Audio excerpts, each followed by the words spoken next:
ભારે વરસાદને કારણે મહારાષ્ટ્રના પુણે સોલાપુર હાઈવે પર જળબંબાકાર, પાણીના પ્રવાહમાં તણાઈ ઇનોવા કાર। છેલ્લા 4 દિવસથી પડી રહ્યો છે ધોધમાર વરસાદ।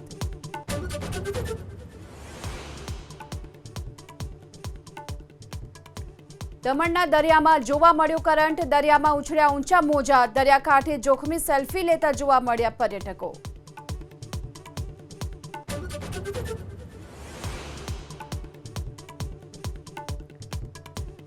जासूस ज्योतिने लईने मोटो घटस्फोट, पाकिस्तानना फेमस यूट्यूबर जीशान हुसैन साथे हती संपर्कमां, पाकिस्ताननी सारी छबी देखाडवा माटे करती हती काम।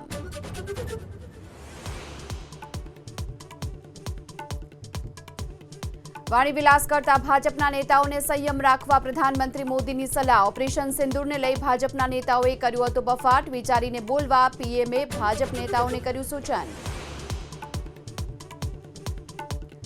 विश्वभरमा पाकिस्तानने बेनकाब करवानुं अभियान तेज, रविशंकर प्रसादनी આગેવાનીમાં डेलिगेशन फ्रांस माटे रवाना। आतंकवाद मुद्दे पाकिस्ताननी बेवड़ी नीतिनी खोलशे पोल।